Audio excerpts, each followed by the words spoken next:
گیا ہے، یہ ڈٹ کے گیا ہے دنیا سے۔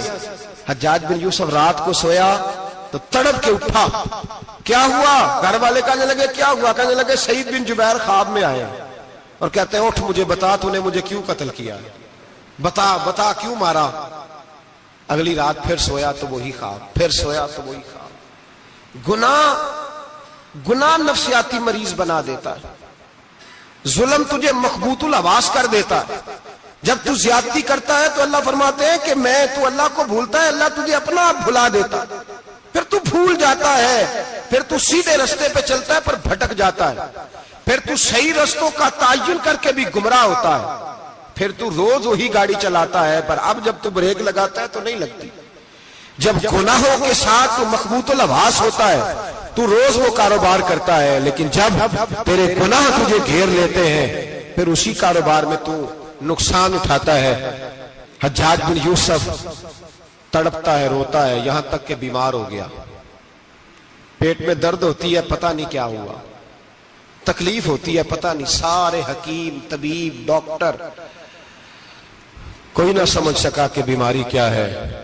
جو بیماریاں خدائی ہوتی ہیں ان کا لوگوں کو پتا، جو آزمائشیں رب کی جانب سے ہوتی ہیں وہ ڈاکٹروں کے ہتھے نہیں چڑھتی، جو تکلیفیں اللہ دیتا ہے ان کا حکیم طبیب علاج نہیں کر پاتے، مشکل، اور شفا اسی وقت ہوتی ہے جب اللہ دینا چاہے، اور جب رب ہی دینا نہ چاہے تو بڑے بڑے ڈاکٹر کہتے ہیں کہ ہمارے بس کی بات نہیں رہی۔ بغداد سے حکیم آئے، پیٹ دیکھا، کہنے لگے نہ تیرے معدے میں کوئی دقت ہے، نہ تیرے جگر میں، نہ کسی اور جگہ، ماجرا کیا ہے؟ ایک آخری علاج ہے، آخری، وہ کیا؟ گوشت کا چھوٹا سا ٹکڑا دھاگے کے ساتھ باندھ کے منہ میں ڈالا اور پھر ایک باریک سا تنکا لے کے اس کو اندر ڈالنے لگے گلے میں۔ وہ گوشت کا ٹکڑا جب حلق کے اندر اتر گیا، اس حکیم نے واپس کھینچا تو کیسے ایسی بدبو آئی جیسی کبھی سونگی نہ تھی۔ جانور کیڑے مکوڑے لگے ہوئے باہر نکلے، اور جب دیکھا تو جتنے محل میں لوگ بیٹھے تھے چلاتے ہوئے نکل گئے کہ یہ کیا مصیبتیں ہیں۔ حکیم بھی اٹھ کے دوڑنے لگا، کہا تجھے کیا ہوا؟ کہنے لگے حجاج تیری بیماری زمینی نہیں، تیری مصیبت زمینی نہیں۔ کہا میری مرض تک تم کیوں نہیں پہنچ پا رہے؟ تو کہنے لگے لگتا ہے تو بد دعا کا مریض ہے، لگتا ہے تو ظلم کا مریض ہے، تو جبر کا مریض ہے۔ تڑپتا رہا، سسکتا رہا۔ ایک وقت وہ بھی آیا کہ گھر والوں نے کمرے میں بند کر کے تالا لگا دیا، دیوار سے ٹکرے مارتا۔ او بھائی، جو گناہوں کے بیمار ہوتے ہیں انہیں شفا نہیں ہوتی، جو ظلم جبر بربریت کے بیمار ہوتے ہیں انہیں سکون قلبی میسر نہیں آتا۔ دوائیاں ان بیماریوں کی بنی ہوئی ہیں جو بیماریاں زمینی ہیں، جو بیماریاں خوراک کی بد پرہیزی سے ہوتی ہیں، جو گناہوں کی بد پرہیزی سے ہوتی ہیں، ان کی بیماریاں، ان کی شفا توبہ ہے، ان کی شفا رجوع اللہ ہے، ان کی توبہ اللہ سے معافی مانگنے سے شفا ہوتی ہے۔ حجاج جب مرنے لگا تو بلایا، یہ رنگ بھی ذرا ملاحظہ کیجئے گا، دو چار قریبیوں کو بلایا، پتہ ہوتا ہے نا اپنے کرتوتوں کا آدمی کو، پتہ سارا ہے سردار نوکیتیاں دا، جب پتہ ہوتا ہے سارا، بلا کے کہنے لگا جب میں مر جاؤں تو مجھے رات کو دفن کرنا۔ کیوں بھائی عورت ہے؟ کہنے لگا نہیں رات کو دفنانا۔ ٹھیک ہے رات کو دفنا دیں گے۔ پھر کہنے لگا جب صبح ہو جائے تو صبح ہونے سے پہلے پہلے میری قبر زمین کے برابر کر دینا، نشان مٹا دینا۔ کا وجہ تو کلمہ پڑھتا ہے، حضور کا حکم ہے کہ قبر کم از کم ایک بالش، ایک گیٹ اونچی ہونی چاہیے زمین سے کم از کم، تو تیری قبر مٹا دے۔ وجہ پتہ ہوتا ہے اپنے ظلموں کا۔ کہنے لگا مجھے پتہ ہے لوگ میرے مرنے کے بعد میری قبر بھی نہیں چھوڑیں گے، دنیا میں تو میرے جبر کی وجہ سے کوئی آ نہ سکا، لیکن میری قبر بھی لوگ جنازوں میں باتیں شروع کر دیتے۔ جنازوں میں نے ایسی بھی داستانیں سنی ہیں کہ کوئی مرا تو لوگ جوتوں کا ہار قبر پہ ڈال آئے۔ نہیں بھائی، تو جب زندہ تھا تو تیرے جبر ظلم کی وجہ سے نہیں کو بول سکا۔ ایک تو ہے قیامت میں حساب ہوگا، یہاں دنیا میں حساب ہونے لگتا ہے۔ اتنی لمبی زبانیں لوگوں کی لٹک کر مرتے وقت باہر نکل آتی ہیں۔ دعا کریں، جمعہ ہے، اللہ تعالیٰ ایمان کی موت عطا فرمائے۔ دعا فرمائے رب تعالیٰ اللہ تبارک و تعالی توبہ کر کے جانے کی توفیق عطا فرمائے. جاگے جاگے اور سنے اور دعا کرے, اے اللہ تو ہمیں ظلم سے ویسے ہی محفوظ فرما, اگر ہم زیادتی کرنے لگے تو اے اللہ ہمیں اس سے منع فرما, ہمیں اس سے تو یہ توفیق دے کہ ہم باز آ جائیں اس گناہ سے. میرے بھائی, ایک تو دنیا میں سزا ہے, پھر قیامت کی سزا ہے, اور وہ زیادہ سخت ہے, وہ زیادہ سخت ہے. ہم لوگوں نے نا ہیلے بہانے بڑے بنائے ہوئے ہیں. بینک کے ساتھ کاروبار کرنے والا کہتا ہے نہیں نہیں مجبوراً لیا ہے, مجبوراً. مر رہا تھا تو, آخری لبوں پہ تھا تو جائز ہے, جائز ہے. اس وقت جب تجھے کھانے کو لقمہ نہ لگے تو حرام کھانا بھی جائز ہے. کیا دقت تھی؟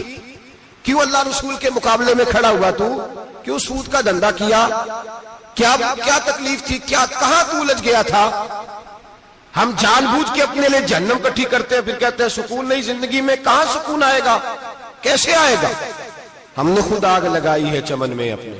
جو قیامت کی سزا ہے, میرے نبی پاک علیہ السلام نے فرمایا رب تمہیں سامنے کھڑا کرے گا. اور کس طرح کھڑا کرے گا؟ فرمایا لوگوں کے وجود سے کپڑے اتر جائیں گے, زمین اس طرح دہکے گی جس طرح تانبا زمین پہ رکھا جائے اور آگ جلائی جائے. تانبا دیکھا ہے آپ لوگوں نے؟ یہ بھی گرمی گزری ہے نا, تو فرش پر جب سورج پڑتا تھا تو ننگے پاؤں چلا نہیں جاتا تھا. صحیح کہہ رہا ہوں؟ ننگے پاؤں, بچے کا پیر زمین پہ لگتا تو چیخ اٹھتے, کہتے ہیں اوہ جل گیا پیر.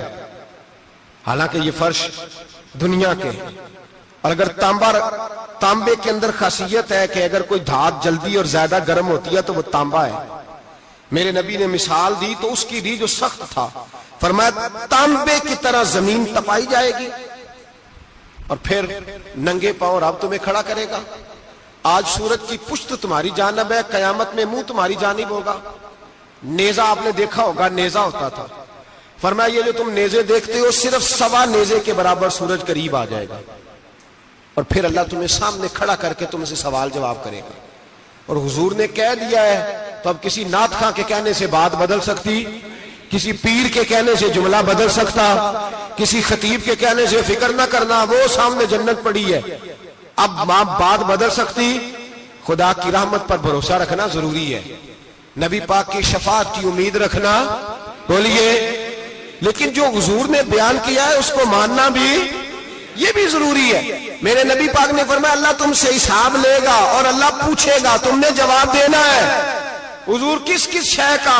فرمایا جو پہنتے ہو اس کا جواب نہیں دینا, جو کھاتے ہو اس کا جواب نہیں دینا, جو اللہ کے راستے میں دیتے ہو اس کا جواب, باقی ہر شے کا جواب دینا ہے. ادھر جو پلاٹ ہے اس کا بھی جواب دینا ہے, اور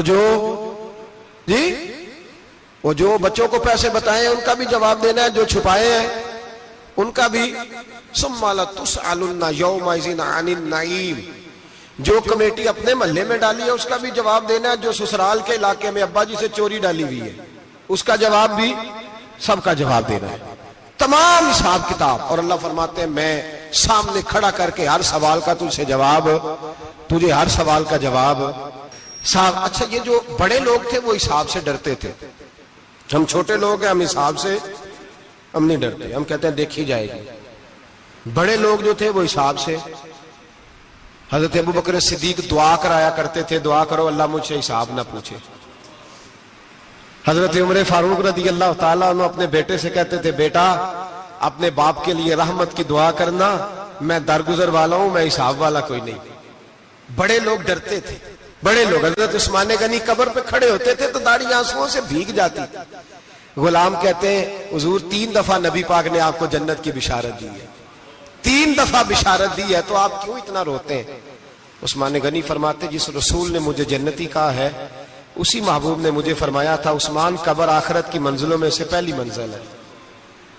اور آپ فرماتے میرے تو کمرے میں دیا گل ہو جائے تو مجھے ڈر لگتا ہے, اس میں تو مکمل اندھیرا ہے. آپ فرماتے کھڑکیاں بند ہو تو دم گھٹنے لگتا ہے, اس کو تو دروازہ ہی کوئی نہیں, روشن دان تک نہیں. بھائی جو بڑے تھے وہ ڈر رہے تھے. مولا علی شیر خدا نماز کا وضو کر کے کانپتے تھے, کانپتے. علی آپ مرحب کے سامنے نہیں کانپے, خیبر کا دروازہ اکھاڑتے نہیں کانپے, بدر، احد، خندق، حنین اور خیبر میں نہیں کانپے تو یہاں آپ فرمانے لگے مالی کے سامنے جاتے ہوئے ڈر آتا ہے. بڑے لوگ کانپتے تھے، بڑے لوگ. آج کون سا جمعہ ہے؟ سارے بولیے. حالانکہ یہ اگلے سال دوبارہ آئے گا، ہمارا نہیں پتا کہ ہم ودا ہو جائیں کہ کیا بنے. یہ کون سا جمعہ ہے؟ آیا جمعۃ الوداع، آئے ہم پڑھیں. آج ایک فکر لے کر کے جانا، ایک سوچ. جہاں روز رات کو بیٹے کی ٹینشن، بیٹی کی ٹینشن، بھائی کی ٹینشن، پوتے کی ٹینشن ہوتی ہے نا، ایک ٹینشن اور اپنے آج ایک ٹینشن بڑھا لو، قبر کی ٹینشن پیدا کر لو، قیامت کی تھوڑی سی فکر کر لو، تھوڑی سی، ایک لمحے کے لیے صحیح تھوڑا خیال پیدا کرے. حضرت حسن بصری نام سنا ہوا ہے نا، یہ حضرت علی کے شاگرد ہیں. نبی پاک کے گھر میں آ جاتے تھے کئی دفعہ، بچے تھے جب. حضرت حسن بصری تابعی ہیں. فرماتے خانہ کعبہ میں عمرہ کرنے گیا، طواف کعبہ کر رہا تھا تو بڑا عجیب منظر ہوا. رات کی تنہائی ہوئی. اس وقت کئی دفعہ طواف بند بھی ہوتا تھا، اس لیے ایک رش کم ہوتا تھا تو رات کو سب سو جاتے. کہتے رات ذرا گہری ہوئی تو لوگ اپنا اپنا خیمہ لے کے جاتے تھے. اب تو ہوٹل ہے نا تو خیمے لگتے تھے، لوگ خیمہ لے کے جاتے تھے، جہاں جگہ ملتی تھی خیمہ لگا کے رہتے تھے. فرماتے میں رات کو سویا خیمے میں، ایک دردناک آواز آئی. میٹھی ہے، دھیمی ہے، پر درد بڑا ہے. کوئی رونے والا رو کے کہتا ہے اللہ حساب قیامت میں مجھ سے نہ لینا، اے اللہ تنہائی میں جتنا مرضی حساب لینا پر لوگوں کے سامنے نہ لینا. اور پھر کہتا ہے اللہ فضل تو تب کرے جب تو میرا حساب پوچھے ہی نہ. پھر چند منٹ گزرے تو پھر وہ رونے لگا. میرے کانوں میں آواز آئی، کہنے لگا اے اللہ حساب تو ان کا لیا جاتا ہے جو حساب کے قابل ہوتے ہیں. اعلیٰ حضرت کہتے ہیں نا رضا سے تو کیا حساب لے گا، رضا بھی کسی حساب میں ہے. اے اللہ میں قابل نہیں، مجھ سے حساب نہ لینا. کہتے تھوڑی دیر گزری تو پھر وہ رونے لگا. پھر ذرا سانس سنبھلے تو پھر کہنے لگا اے اللہ میں تو لوگوں کو کوئی بندہ حساب پوچھ لے تو نہیں دے سکتا، میں تجھے کیسے حساب دوں گا. پھر تڑپنے لگا. کہتے تھوڑی دیر گزری تو پھر ایک لفظ انہوں نے کہے، رونے والے نے کہنے لگے اللہ دیکھ تیرے محبوب کا فرمان ہے جو معافی مانگے تو اسے معاف کر دیا کرتا ہے. اے اللہ میں معافی مانگنے آیا ہوں اور مسجد نہیں آیا، میں کعبۃ اللہ ہی آ گیا ہوں. کہتے ہیں وہ اتنا روئے کہ چیخ آئی ان کی. اور جب دھڑام سے کوئی زمین پہ گرا تو میں پریشان ہوا کہ اب تو بے ہوش ہو گیا. فرماتے ہیں میں زور سے اٹھا فٹافٹ اور اس شخص کی طرف بڑھا.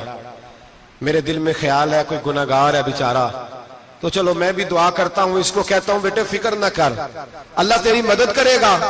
فرماتے میں گیا اس نیت کے ساتھ کہ میں کہوں گا چلو اٹھو تم بھی دعا کرو، میں بھی کرتا ہوں، اللہ ہم سے حساب نہ پوچھے.